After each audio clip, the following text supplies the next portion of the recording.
Nitong hapon mga kapatid, nais ko po na maibigay po sa atin kung ano po ang ibig sabihin po ni Pablo nang sabihin po niya sa talatang 5 na dahil mula pa ng sumampalataya kayo hanggang ngayon ay katulong ko na kayo sa pagpapalaganap ng magandang balita. Itong salitang katulong ko kayo sa pagpapalaganap ng magandang balita ayon po sa ibang salin sa wikang Tagalog, minsan ito po ay isinasalin sa ganitong klaseng phrase.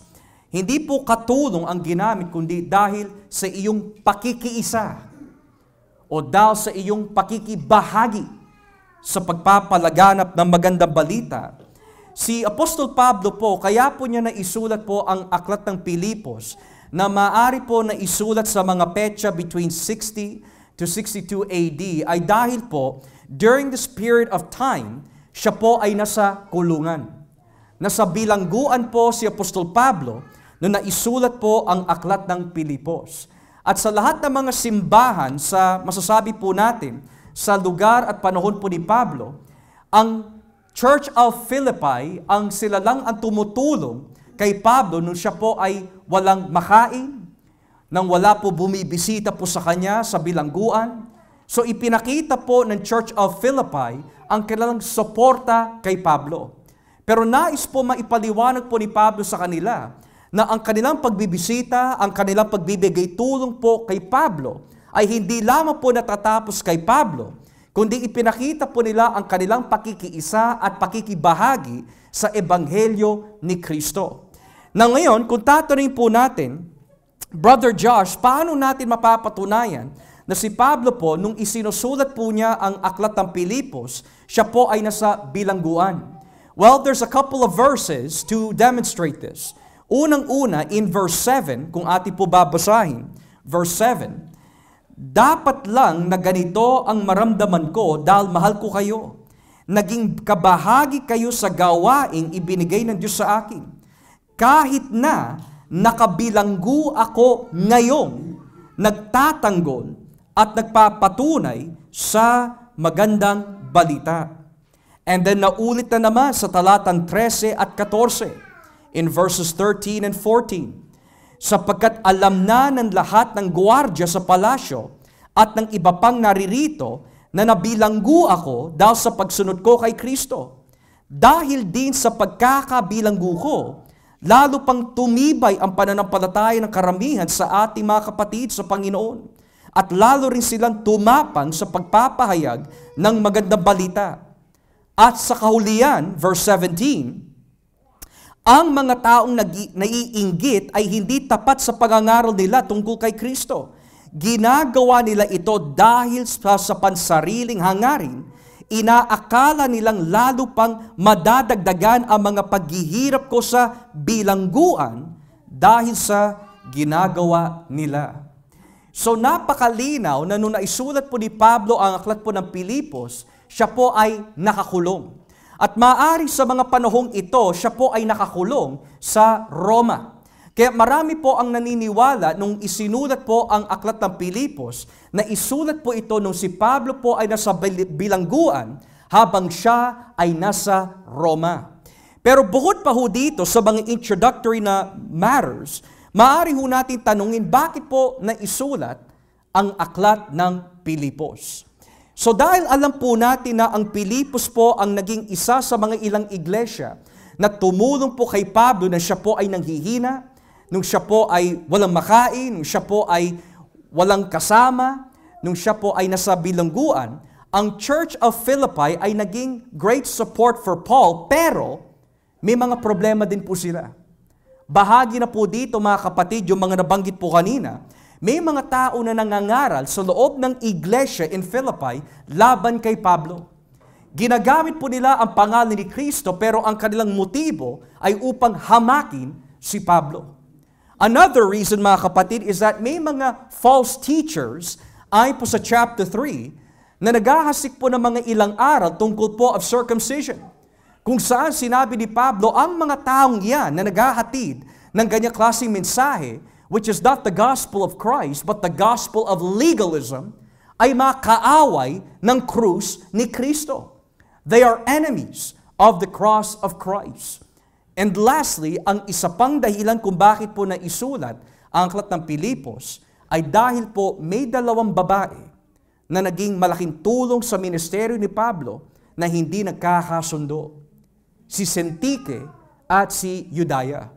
At dahil po dito, ninais po ni Pablo na magamot ang iglesyang ito, hindi dahil naging matalungin po sila sa kanyang ministeryo, kundi dahil po maapektuhan ang kanilang pakikiisa sa pagpapalaganap ng magandang balita.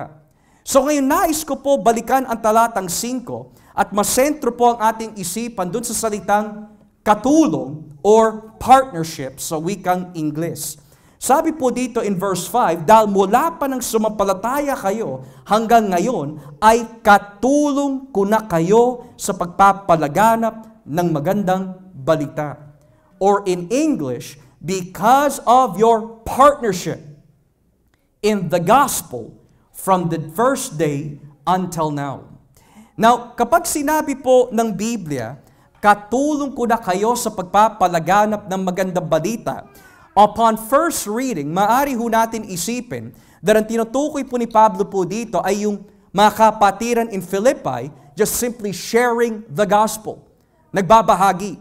Now, bahagi po yon sa mga masasabi po natin partnership ng Ebanghelyo, pero hindi po nalilimitahan ang pagiging partner ng Ebanghelyo sa pagbabahagi lamang. Kundi makikita po natin mamaya kung ano po talaga ang ibig sabihin na maging partner of the gospel.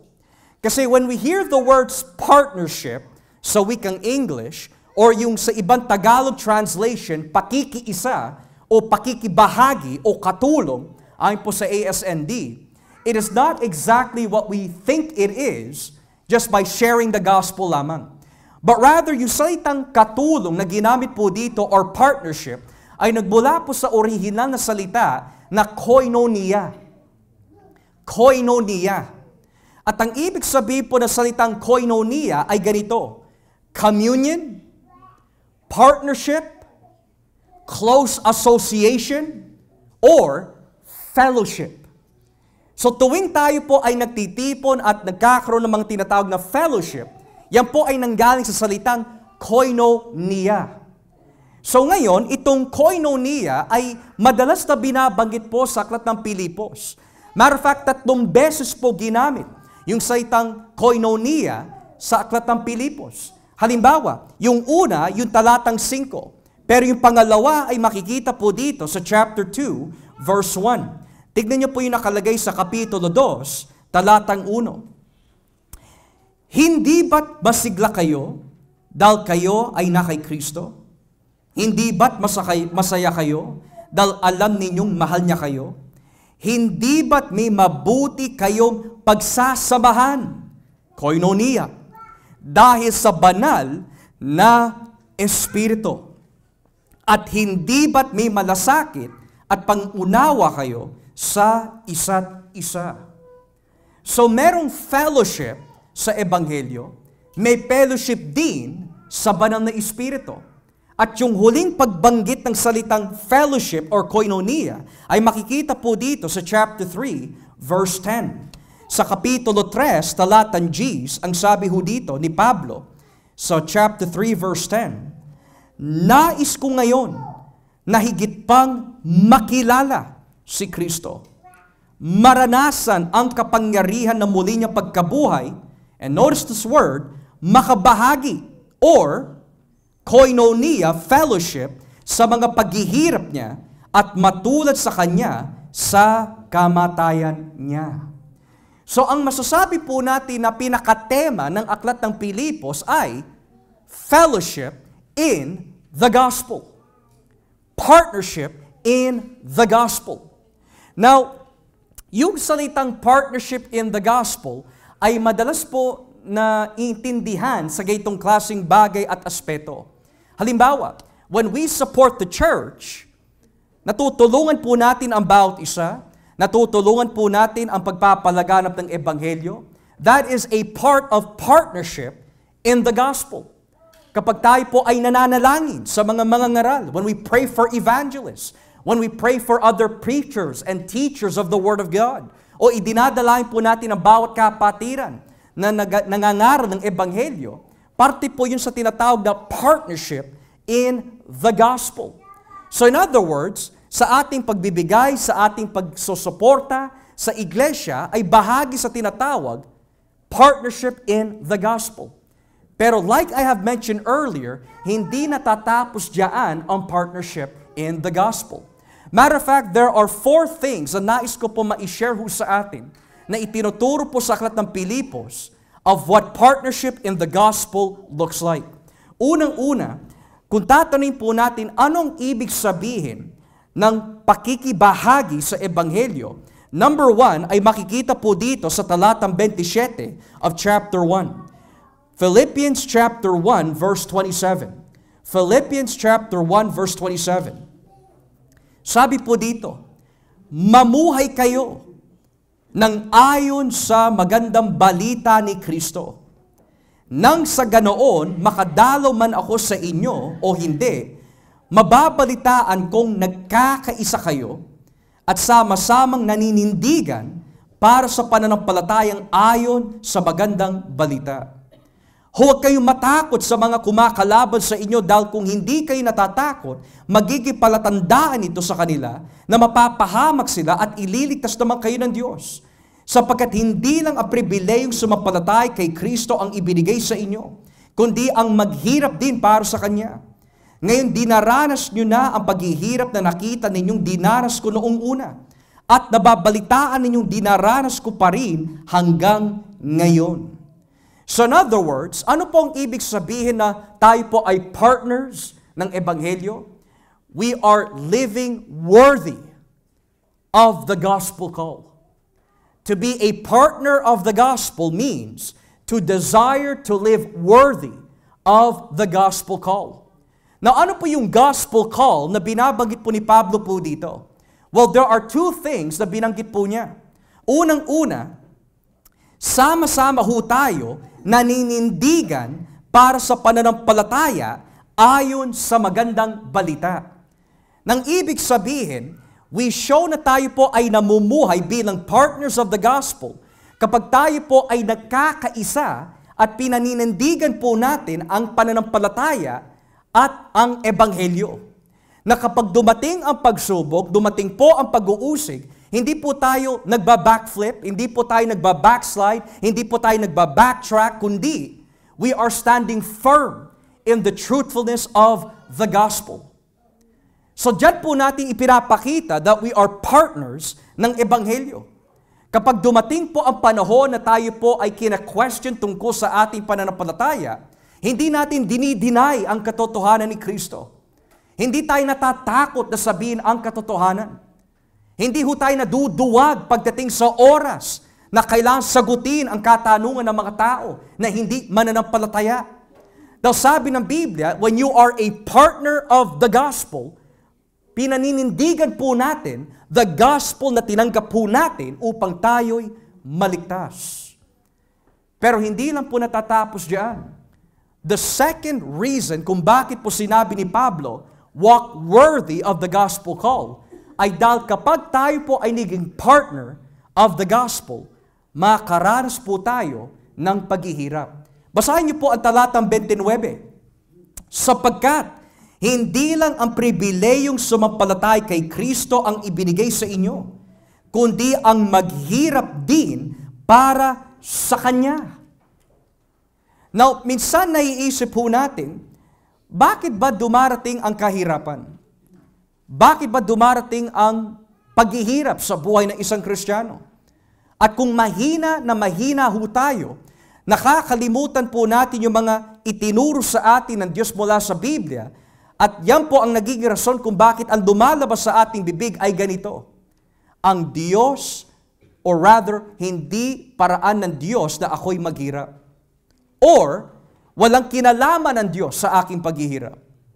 Or pinabayaan na ako ng Diyos sa aking paghihirap. O dahil hindi na ako mahal ng Diyos, hinahayaan na lang niya na ako'y maghirap. Pero tatandaan po natin, mapakaligtasan, pagsubok, o pag-uusig, o paghihirap, Walang bagay na dumarating sa buhay ng isang Kristiyano na hindi pinintulutan ng Diyos na mangyari. Lagi ho natin tatandaan po noon. Dahil marami ho tao in the Reform camp maari, iniisip po nila, ipinagkaloob ng Diyos ang kaligtasan, pero yung suffering, hindi. Hindi ho. Sabi sa talatang 29, hindi lang ang pananampalataya ang ibinigay sa atin ng Diyos, pati na rin ang paghihirap ibinigay ho sa atin. Now, yung salitang paghihirap or suffering, sa konteksto po ni Pablo is most likely a reference to gospel persecution. Sigurado po yun. Pero ang suffering ay hindi lamang natatapos doon. There is suffering that happens in marriage, kung tawaging long suffering. There's suffering pagdating sa ating mga anak. We are long suffering with them dahil hindi pa sila sumasampalataya. O sa ating mga asawa na hindi mananampalataya, we are suffering because they have not received the gospel. There's different types of suffering na binabanggit po ng Biblia sa kategorya po ng kabanalan. Subalit, tatanungin din po natin, why did God put me in the suffering? Because that is what it takes to be a partner of the gospel. Meron po kami nakausap, isang pastor and theologian. Ang pangalan po niya is Pastor Edward Klink. Sabi po ni Pastor Edward Klink po sa amin habang ini-interview po namin siya, bagamat siya po ay isang professor ng isang seminaryo, at bagamat siya po ay isang pastor ng simbahan, pero he is also a full-time husband sa pagbibigay alaga at malasakit sa kanyang asawa who is bedridden. Hindi na siya makalakad. At itinakda na ng doktor na mga ilang buwan na lang bago po siya bawian ng buhay dahil po sa kanyang kondisyon. At napaisip din po siya why that suffering was allowed. Pero hindi din niya maikaila that all suffering when it comes to partnership in the gospel is decreed and permitted by God. Na mapapaisip ka, what is your suffering? Maari ang asawa mo may cancer, o ang anak mo ay may sakit. O kagaya po ng ating kapatid na si Pastor Edward. Ang kanyang asawa ilang buwan na lang bago mamatay, pero inaalagaan niya pa rin. Suffering. Pero why? Dahil yan ay isang pribileyo na ipinaranas sa atin ng Diyos upang lalo po tayo unang-una lumago kay Kristo at magtiwala sa kanyang mga salita. Na sa kabila po ng paghihirap, the gospel will pull you through. Na sa kabila po ng mga pag-uusig, sa kabila po ng kamatayan, sakit karamdaman, or any form of suffering, the gospel of Christ will pull you through. Bakit po? Dahil ang kanyang sinabi sa amin, bago po natapos po ang interview ay ito, even if the Lord takes her, dahil sa aking pag-aaral ng John. Kasi gumawa po siya ng komentaryo sa John eh. Sabi niya, dahil sa aking pag-aaral ng John, sinabi ng aking Panginoon, there will be a resurrection. Magkakaroon ng muling pagkabuhay. At kahit mamatay siya, dahil sa kanyang sakit, there is not one thing na magagawa ng kamatayan sa oras na siya'y buhayin muli ng Panginoon. The great resurrection. So tayo po ba mga kapatid na nakaranas ng kahirapan? Bahagi po yan sa pagiging partners of the gospel. Kung si Kristo ay nakaranas po ng hirap, ganoon din ang mararanasan ng kanyang sambahayan. Number 2, kailangan po natin unawain ng ibig sabihin po ng pagiging bahagi sa Ebanghelyo ay yung magkaisa ho tayo sa iisang layunin. Kung babasahin po natin ang chapter 2, beginning at verse 2, tignan niyo po ang nakalagay sa Pilipos Kapitulo 2, talatan 2. Kung ganoon, nakikiusap ako na lubusan na ninyo ang kagalakan ko. At ano po yon? magkasundot kayo't magmahalan at magkaisa sa isip at layunin. Huwag kayong gumawa ng anumang bagay dahil sa makasariling hangarin o sa paghahangad na maitaas ang sarili. Sa halip, magpakumbaba kayo sa isa't isa at ituring na mas mabuti ang iba kaysa sa inyo. Huwag lang ang sarili ninyong kapakanan ang isipin nyo, kundi ang kapakanan din ng iba. So kapag tayo po ay naging bahagi in our partnership of the gospel, gagawin mo ang lahat upang mapanatili ang pagkakaisa ng iglesia. That is what it means to be someone who is a partner of the gospel. Hindi natatapos po ang pagiging partner of the gospel sa paghulog lang po natin ng tulong para sa ministeryo, kundi, sabi ng Biblia, you become a partner of the gospel when you strive na mapanatili ang pagkakaisa po natin bilang simbahan. Why? Because parte po yon ng Ebanghelyo. At bahagi po, paano po yung naging bahagi ng Ebanghelyo? Dahil ang mga taong iniligtas ni Kristo by the gospel, we have a responsibility to one another to make sure na sisikapin po natin ng ating pagkakaisa ay hindi maputol. Pero ano po ang itsura po nun? Ano po ang itsura na tayo po ay nagkakaisa na may iisang layunin? Well, nabanggit na nga po dito sa talatang 3, huwag tayong gumawa ng anumang bagay dahil sa makasariling hangarin o sa paghahangad na maitaas ang sarili. Nang ibig sabihin, mga kapatid, may mga pagkakataon po talaga na marami mga kapatiran na manghihinga. They will need your presence. They will need your encouragement. They will need your support. At kung ikaw ay mature sa pananampalataya o malakas sa pananampalataya, ang responsibilidad po natin sa mga nanghihina is all the more. Bakit ka pinalalakas ng Diyos? Para lang ba sa iyong sarili? Hindi ho. Pinalalakas ka ng Diyos, binibigyan ka ng araw ng Diyos, binabahagian ka ng Diyos upang palakasin ang mga nanghihina. Pero kung hindi ho natin gagawin po yon, hindi na po tayo partners of the gospel. Tuwing may nawawala sa gawain, tayo po ba ay nalulungkot o nagagalak? Tuwing may umaalis po agad, tayo po ba ay nalulungkot o nagagalak? Gagawin po natin ang lahat na makakaya po natin abot sa biyaya na ibinigay ng Diyos sa atin upang mapanatili ang pagkakaisa. Dahil yan po ay isang senyales, we are partners of the gospel. At sa mga tao naman na hindi nakikita ang kahalagaan ng simbahan, paano ho tayo maituturing partners of the gospel kung yung mga tao na iniligtas ng gospel, wala ho tayong ipinapakita na malasakit para sa kanila. So being a partner of the gospel is more than sharing. Hindi natin pwede ikatwira sa Diyos, well, nagbabahagi naman ako eh. Tumutulong naman ako sa church. That's great, pero what about yung mga tao in the church? Tayo po ba ay condemnatory ng ibig sabihin? Kapag may nanghina, we condemn them right away. That's not being a partner of the gospel.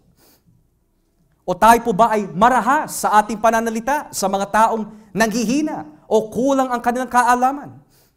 When you are a partner of the gospel, mamahalin mo sila kagaya ng pagmamahal ni Kristo para sa atin. Because you are a partner of the gospel. Now, paano ho natin makikita sa buhay ng mga alagad ng Diyos yung itsura ng pagiging partner of the gospel alang-alang po sa mga members of the church? Sino yung mga magagandang halimbawa po dyan? Well, bukod pa ho kay Kristo, notice verse 19. Tignan niyo po ang talatang 19. Dalawang tao ang pinakita ho dito. Verse 19. Umaasa ako sa Panginoon Jesus na mapapapunta ko riyan si Timoteo sa lalong madaling panahon para masiyahan naman ako kapag naibalita niya ang tungkol sa inyo. Now notice this. Siya lang ang kilala ko na katulad kong nagmamalasakit sa inyo ng totoo. Ang iba'y walang ibang iniisip kundi ang sarili nilang kapakanan at hindi ang kay Hesu Kristo. So paano po ipinakita ni Timoteo na siya po ay partner of the gospel? Hindi niya inisip ang kanyang kagustuhan. Hindi niya inisip ang kanyang sarili. Kundi mas inisip po niya ang pangangailangan ng mga tao sa espiritual sa loob ng gawain ng Diyos. Tayo po ba may ganyang klaseng na mindset? Bagamat pagod ka na o maaari wala ka ng tulog, pero sinubukan ka ng Diyos na may nangangailangan ng spiritual na encouragement, tatayo ka, tatawagan mo sila, ipapanalangin mo sila, bibisitahin mo sila. Bakit po? Because you are a partner of the gospel. O may nabalitaan ka. Isang kapatiran na talagang hinang-hinana na nais na mag-suicide. Kaya lang pagod na pagod ka. Bukas ko na lang pupuntahan. Hindi ho. Tignan niyo po yung ginawa ni Epaphroditus dito po sa talatang 25. Tignan niyo yung ginawa ng isang lingkod. Verse 25. Sa ngayon, naisip kong kailangan na pabalikin ang kapatid nating si Epaphroditus na pinapapunta niyo rito para tulungan ako. Tulad ko rin siyang manggagawa at tagapagtanggol ng magandang balita. Pababalikin ko na siya sa inyo dahil sabik na siyang makita kayo at hindi siya mapalagay dahil nabalitaan ninyong nagkasakit siya. Totoo ngang nagkasakit siya at muntik nang mamatay. Ngunit naawa ang Diyos sa kanya at maging sa akin dahil pinagaling siya at naligtas naman ako sa matinding kalungkutan.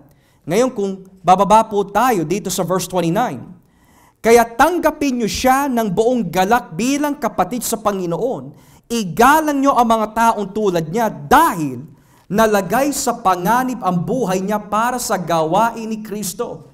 Itinaya niya ang buhay niya para matulungan ako bilang kinatawan ninyo. Yan ang partner of the gospel. Biro mo may sakit na si Epaphroditus. May sakit na, muntik pang mamatay. Pero ang nasa isip po ng isang partner of the gospel ay mapalakas si Pablo. Matindi ang pagiging partner ni Epaphroditus. So ipinakita po ni Timoteo, hindi ko iniisip ang aking sarili, iniisip ko na mapabuti ang iglesia. Yan ang partner of the gospel. Bahagi rin po dito si Epaphroditus, may sakit na. Sigurado hindi sipon lang po ito, mga kapatid, dahil muntik nang mamatay. Matindi ang kanyang sakit karamdaman at yet, ang nasa isip ko, sa isip niya, kailangan ko palakasin si Pablo. Bakit niya ginawa yun? Because the gospel teaches us, Jesus did everything to save you. It is our job to do everything to encourage those in whom Christ died for. Partners of the gospel. Tayo po ba mga kapatid, nagiging makasarili? Nang ibig sabihin, hindi natin iniisip ang kalagayan ng mga kapatiran. Hindi natin iniisip na palakasin ang bawat isa. Hindi natin iniisip na bisitahin, maging kabahagi o makihalubilo sa mga pagtitipon upang mapalakas ang bawat isa. Or dumarating po yung kahinaan na iniisip lang po natin ang ating sariling kagustuhan at kapakanan. O sabi po ng Biblia, we are partners of the gospel. And we need to show that we are partners of the gospel. So that is number 2. Number 3, ang isang partner of the gospel ay nanaisin po niya na mas mahigit po niya makilala ang Panginoong Hesukristo. In chapter 3, beginning at verse 7, basahin po natin. Chapter 3, verse 7, tignan niyo po ang nakalagay. Pinapahalagaan ko noon ang lahat ng ito. Pero ngayon, itinuturing ko na itong walang halaga dahil kay Kristo. At hindi lang iyan, para sa akin, ang lahat ng bagay ay walang halaga kung ihahambing sa pagkakakilala ko kay Kristo Jesus na aking Panginoon. Itinuring ko na parang basura ang lahat ng bagay, makamtan lang si Kristo. At ako'y namay maging Kanya. Hindi na ako nagtitiwala na ako'y magiging matuwid sa pamagitan ng pagsunod sa kautusan, kundi sa pananampalataya kay Kristo. Ang pagiging matuwid ko ay kaloob sa akin ng Diyos nang sumampalataya ako kay Kristo. Nais ko ngayon na higit pang makilala si Kristo, maranasan ang kapangyarihan ng muli niyang pagkabuhay, makabahagi sa mga paghihirap niya, at matulad sa Kanya sa kamatayan niya. When you become a partner of the gospel, hindi natatapos ang ating partnership sa tinanggap ko ang ebanghelyo, ligtas na ako, tapos na. No, ang sabi ni Pablo, if not one of the greatest minds in the New Testament, sinabi niya, nais ko pang na mas higit makilala si Jesus. Now, sa isang banda, ang makilala po si Kristo is a very good and powerful thing, but it is also a terrifying thing na makilala si Kristo. At maaari ho natin tanungin, Pastor, paano naging nakakatakot na kilalanin si Kristo? Masarap siya kilalanin dahil the more you know about Christ, the more you know about His love, His tender mercies, His compassion, His grace. Pero, nakakatakot din sa isang banda dahil because Jesus is holy. The more you know about His holiness, manliliit ka.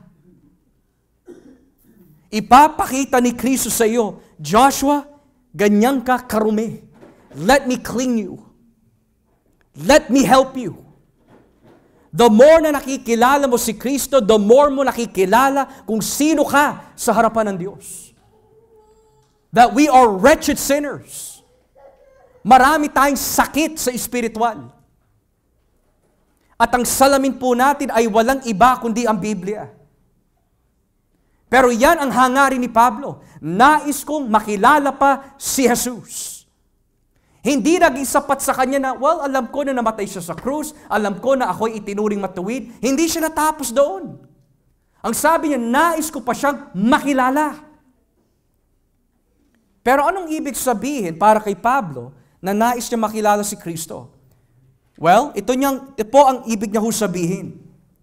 Yung ibig sabihin na makilala niya si Kristo ay makikita sa mga ilang katangian. Unang-una, maranasan ang kapangyarihan ng muli niyang pagkabuhay. Nang ibig sabihin, nais ko na maging bahagi at the first resurrection.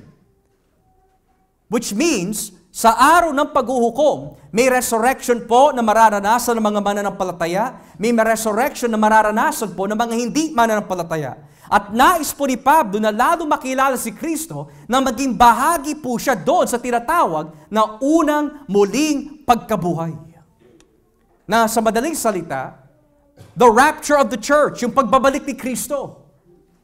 He wants to be a part of that.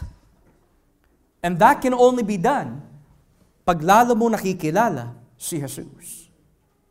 Number 2, makabahagi sa mga paghihirap niya. In other words, be a part of His suffering. In the fellowship of His suffering. Now, that is a very not ordinary, quite odd na statement sa mata ng iba. Paano naging parte yung makilala mo si Kristo, pero maghihirap ka kasama niya? How can that even be done? Now, when we think about yung paghihirap ho natin, at ikukumpara kay Pablo, baka yung kalahati pala ng paghihirap po ni Pablo, hindi pa natin nararanasan. Because for sure, hindi ko pa nararanasan yun. At ano po yung mga paghihirap na tinutukoy ni Pablo? Basahin po natin ang 2 Korinto, Kapitulo 11. 2 Corinthians, chapter 11, talatang 23. Ano po ba yung mga paghihirap na nais maranasan ni Pablo bilang partner of the gospel? 2 Corinthians chapter 11 verse 23. Tignan niyo po ang nakalagay. Sila ba'y mga lingkod ni Kristo? Alam kong para na akong baliw sa sinasabi ko. Pero ako rin ay lingkod ni Kristo. At higit pa kesa sa kanila dahil higit akong nagpakahirap kesa sa kanila. Mas maraming beses akong nakulong, nahagupit, at nalagay sa bingit ng kamatayan. 5 beses akong tumanggap ng 39 na hagupit sa kapwa ko mga Hudyo. 3 beses akong pinaghahampas ng mga sundalong Romano. Minsan na rin akong pinagbabato ng mga Hudyo. 3 beses kong naranasan na lumubog ang sinasakyan barko. At minsay buong araw at gabi akong palutang-lutang sa dagat. Sa aking paglalakbay sa iba't ibang lugar, nalagay ako sa panganib, sa pagtawid sa mga ilog, sa mga tulisan, sa kapwa ko mga Hudyo, sa mga hindi Hudyo, sa mga lungsod, sa mga ilang, sa dagat, at sa mga taong nagpapanggap na mga kapatid kay Kristo. Naranasan ko rin ang sobrang hirap at pagod, at kawalan ng tulog. Naranasan ko ang magutom, mauhaw, kadalas ay walang makain, at naranasan kong ginawin dahil sa kalungkulan ng maisusuot. Maliban sa iba pang mga karanasan na hindi ko nabanggit, inaalala ko pa araw-araw ang kalagayan ng lahat ng iglesia. Sino po dito ay naitali na sa barko? Nakaranas po na batuhin ng ilang beses, hinagupit ng mga Romano, binugbog ng mga Hudyo. At sa kabila po noon, iniisip niya ang iglesia. Yung palang ibig sabihin ni Pablo na gusto kita lalo makilala. At bakit ipinaranas po ng Diyos kay Pablo yung mga paghihirap na yan? Dahil buhod pa ho sa kanyang disenyo, tatandaan po ninyo na ang buhay ni Pablo po noon, siya ang punong manguusig ng iglesia. Pinahirapan mo ang simbahan, ngayon, mararanasan mo ang kahirapan alang-alang sa akin. Partner of the gospel. Yun ang ninais po ni Pablo. I want to know Him, to be a part of the rapture of the church at the resurrection. To be a part of that suffering. Pero hindi pa natapos si Pablo doon, sabi din niya, maging bahagi din sa kanyang kamatayan. Matindi yun mga kapatid. Di ba sinabi po ni Pablo sa isang liham po niya sa Roma? Sabi ho niya, kung sa mabuting tao, nahihirapan na ang isa para mamatay sa kanya, sa kaaway pa kaya? Pero ginawa ni Kristo na mamatay para sa kanyang mga kaaway. Tayo yun. At nais pa ni Pablo na mamatay kagaya ni Kristo. At sinagot ng Diyos ang kanyang kahilingan. Paano? Nung maisulat po niya ang 2 Timoteo, sinabi po niya dumating na ang oras na itatapo na po ako na parang wine offering. I have finished the race. I have finished my course. And now there is waiting for me a crown of life and a crown of righteousness. Sa mga nagmamahal kay Kristo. Nang ibig sabihin, dadalhin na siya sa Roma na mga petsa ng 67, 68 AD at pupugutin na po siya ng ulo. So sinagot ng Diyos ang kanyang kahilingan. Bakit po? Because He is a partner of the gospel. Tayo po ba mga kapatid, sapat na po ba ang kaalaman natin sa Biblia? Or you want to grow deeper in knowing Christ? The more you know Jesus ay napakasarap. Because you understand more about the cross, you understand more about His person. Pero there's also a caution. The more you know Christ, the more you will be broken in His presence. Dahil banal si Kristo. At ipapakita niya sa atin, anak, diyan ka nagkakamali, diyan ka nagkasala sa akin, ito ka ngayon. Kailangan matanggal yan. No wonder why sinabi po ng Diyos kay Moises, nung hinihingi po niya, I want to see your face. Sabi ni Yahweh, walang tao na nakakita sa aking mukha ay mabubuhay. You will die. Kaya when you become a partner of the gospel, you have a heart, mga kapatid, na lalong makilala si Kristo. So ano po yung mga ginawa ng Diyos para lalo po natin siya makilala? Unang-una, yung personal na devotion po natin sa Biblia. Pangalawa, maging bahagi ng simbahan. Pangatlo, makihalubilo sa mga pagtitipon. Pang-apat, makinig sa lahat ng bagay na binabroadcast ng Ebanghelyo. So kapag sinabi natin, I don't want to come to church, what you're saying is, I don't want to know more about Jesus. I don't want to listen to preaching. Ang sinasabi natin, I don't want to learn about Jesus. Or, ayoko magbasa ng Biblia, tinatamad ako. What you're saying to God is, and what I'm saying to God, I don't want to know more about Jesus. Bahagi po yan, mga kapatid, bilang bunga ng isang partner of the gospel. And lastly, number 4, ang pakikibahagi sa Ebanghelyo ay nagbubunga sa mga kapatiran upang magkasundo sa Panginoon. Chapter 4, beginning at verse 1. Philippians chapter 4, verse 1. Kaya nga mga minamahal na kapatid, magpakatatag kayo sa Panginoon. Mahal na mahal ko kayo at nasasabik akong makita kayo. Kayo ang kagalakan at kantimpala ko sa paglilingkod. Nakikiusap ako kina Euodia at Syntyche na magkasundo na sila bilang magkapatid sa Panginoon. At nakikiusap din ako sa inyo tapat kong kasama sa pangangaral na tulungan mo ang babaeng ito sapagkat katulong ko sila sa pagpapalaganap ng magandang balita kasama ni Clement at ng iba pang mga kamanggagawa na ang mga pangalan ay nakasulat sa aklat ng buhay.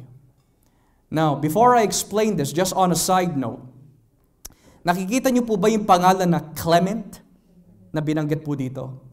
According to church history, ito po yung Clement na binabanggit po ni Pablo ay naging pastor ng Roma afterwards.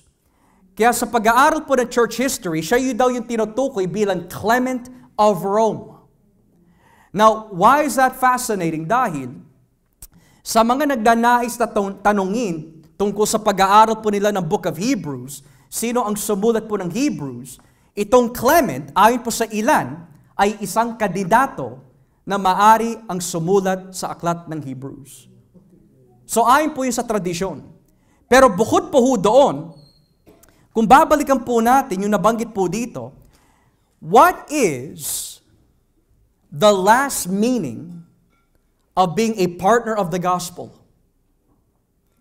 And ayon po sa nabasa po natin, to be a partner of the gospel means nagkakasundo ho tayo alang-alang sa Panginoon. Now, may nabanggit po na dalawang babae po dito. Magkasundo na kayo, Euodia at Syntyche. Now, may mga ilan na nagtuturo, kaya naman nagsulat si Pablo ng liham tungkol po sa Pilipos, ay dahil yung babaeng ito, mga leader ng church, sila yung mga pastora ng iglesia. Pero walang binabanggit po dito na sila po ay mga namumuno sa iglesia. Pero ang nabanggit po dito ay sa talatang 3, sila po ay katulong ko sa pagpapalaganap ng magandang balita. So, wag ho tayo makikinig sa mga nagsasabi, ito ang katibayan na pinintulutan ng Diyos na magkaroon ng mga pastora in the church. Dahil si Euodia at Syntyche ay halimbawa ng pagiging pastora. Hindi ho. Ang nabanggit po dito, katuwang nila si Pablo sa pagpapalaganap ng magandang balita. Now, kung hindi sila mga pastora, and they are fellow workers of the gospel, why is it such a big deal para kay Pablo? Hindi naman sila mga leader. Wala naman silang mataas na posisyon. Pero nagsulat pa rin si Pablo para sa kanila na magkasundo. Bakit? Here's the reason why. Kapag meron dibisyon sa loob ng gawain, hindi natin magagawa effectively maipapangaral o maipapaganap ang salita ng Diyos. Hindi natin maipapalaganap ang ebanghelyo ni Kristo. Biro mo, mangangaral tayo sa ibang tao na Jesus is God, Jesus is Savior, Jesus loves us all. Pero may gusot sa loob. So para kay Pablo, dahil ang mga babaeng ito ay naging epektibong kamanggagawa po niya sa pag-share ng ebanghelyo, kung hindi sila magkakasundo, apektado ang buong iglesia.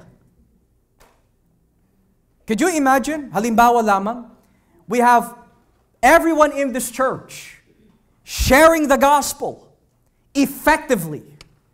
Kaya lang, may tampuhan sa loob ng iglesia. So what's gonna happen? Ayoko na mag-share ng gospel. Bahala na sila. Ayoko na lumitaw sa mga church gatherings. Ayoko na magbasa. I quit. So sino po ang apektado? Iglesia. Bakit po? Dahil ang iniral ay emosyon. Di niyo po ba alam mga kapatid, dahil ang puso po ay madaya, ginagamit ni Satanas ang emosyon para lang pabaksakin ang bawat isa. Hindi mo kasi alam, pastor, yung nararamdaman ko eh. Hindi mo alam yung mga ginawa niya laban sa akin. Bakit? Yung sugat ba na nasa iyo mas higit pa sa sugat na naranasan ni Kristo? No. Baka wala pa nga katiting yan sa mga naranasan ni Kristo. Biro mo, yung alagad na minahal niya, denied him 3 times. The disciples in whom their feet was washed, left him. Tapos yung kasama pa niya sa banal na hapunan, na alam niya magtataridor sa kanya, tinraidor pa rin siya. And you want to talk about wounds. You want to talk about heartaches. Bakit hindi mo siya mapatawad dahil marami siya sinabi laban sa akin? You know how many times Jesus had to go through that? Siniraan siya. Gumawa ang mga tao ng ibang kwento laban sa kanya, and then sasabihin mo sa Panginoon, I can't get right with that person. I cannot forgive that person dahil marami silang ginawa laban sa akin. Look at Christ! Ang kanyang sariling sambahayan, referring to his family before he died on the cross, ay hindi suportado para sa kanya. Ang kanyang mga kapatid, ang inisip po nila kay Kristo, may something tong taong ito eh. Kahit ang kanyang sariling ina na si Maria, may mga ilang pahiwatig in the Gospels na pinipigilan si Kristo of what he was doing. And you want to talk about wounds? No, mga kapatid. Dahil sumasa sa atin po ang banal na Espiritu, ipapaalala niyo ho sa atin, ginagawa natin ang lahat ng bagay for the sake of the gospel. Partnership. Well, para sa akin, pastor, antayin ko na siya ang makipag-usap sa akin. Sino ba ang mas mature sa inyo? Kung ikaw na mas nakakaalam sa Biblia, tapos aantayin mo pa na siya ang lumapit sa iyo, mali yun. Ang sabi ng salita ng Diyos, ikaw na nakaunawa at pinapatnubay ng Espiritu, you who is mature, restore such as one in the spirit of meekness. Minsan may mga tradisyon at may mga kasabihan eh. Ako yung matanda, ikaw ang lumapit sa akin. Ikaw yung matanda, o ako yung matanda, ikaw yung umunawa sa akin. Now, sa isang banda mga kapatid, depende po talaga sa sitwasyon eh. Are we talking about disrespect? Are we talking about na you're teaching them a lesson? Depende sa sitwasyon eh. Pero kung babasahin po natin ang Biblia, walang binanggit po dito na edad. Let's say for example, at nangyari na ho ito talaga sa akin. Meron ako 2 kapatid. Much younger than me. 7 years ang agwat ng bawat isa. And nagkataon na ako'y nakasala sa aking kapatid. Hindi ko na babanggitin yung pangalan. Basta nagkasala ho ako. Meron akong inasta, meron po ako kinilos na hindi tama. Pero nalaman ko, dahil ang aking katwiran, ako yung matanda, siya ang lumapit sa akin. Pero paano ko maipapamuhay ang humility kung masyado mataas ang aking ere? Paano? Alam nila, pastor ako. Pinapakinggan din nila ako. So kung si kuya, ipapangaral niya tungkol sa humility, pero masyado siya mataas, paano ako maniniwala dyan? But because we are partners of the gospel, gagawin natin alang-alang kay Kristo. So ngayon, kapag nangaral ka tungkol sa humility, walang maibabato ang tao dahil ang nakikita nila hindi tayo, kundi si Kristo. Kaya yung ganong klase mentalidad, ako'y nakakatanda, ikaw lumapit, mali yun sa Biblia. Mali yun.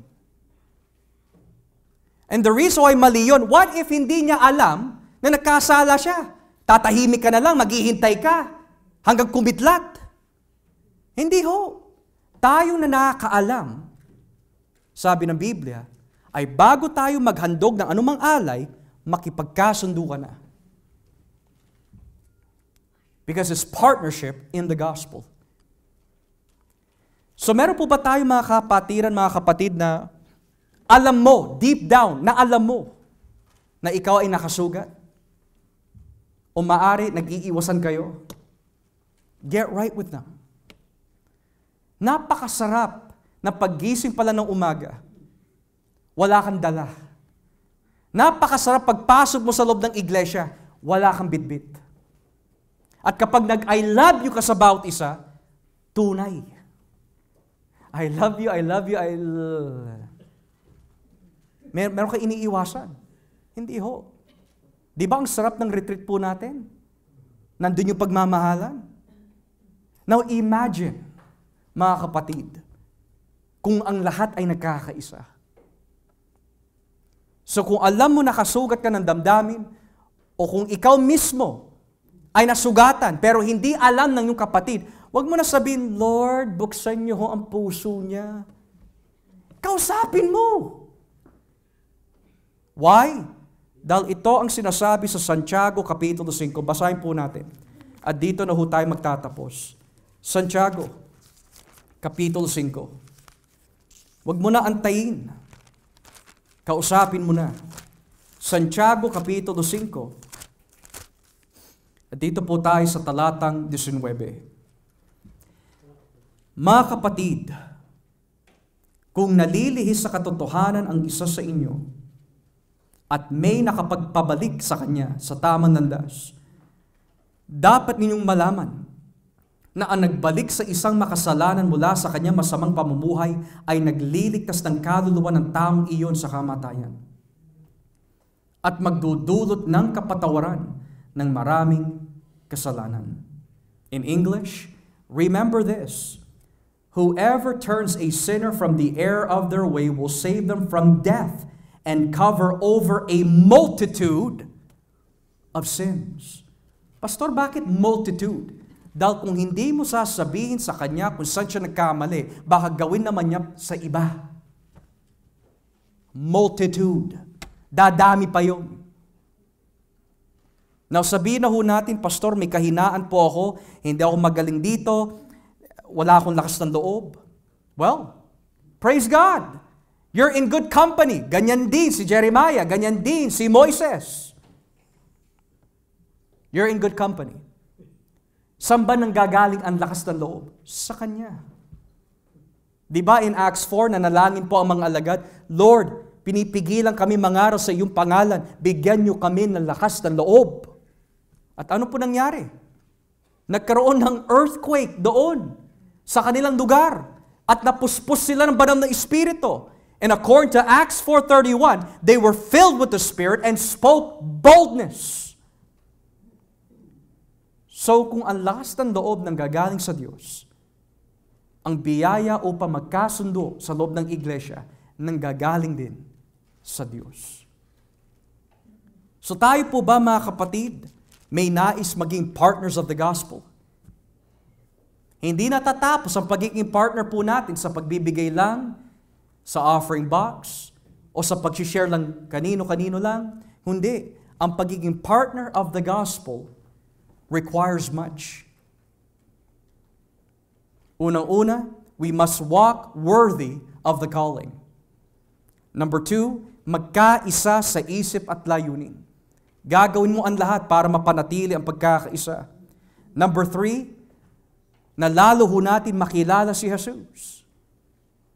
And lastly, magkasundo para sa Panginoon. By following these steps na natutunan po natin ngayon, pinapakita ho natin that we are partners of the gospel. As we pray.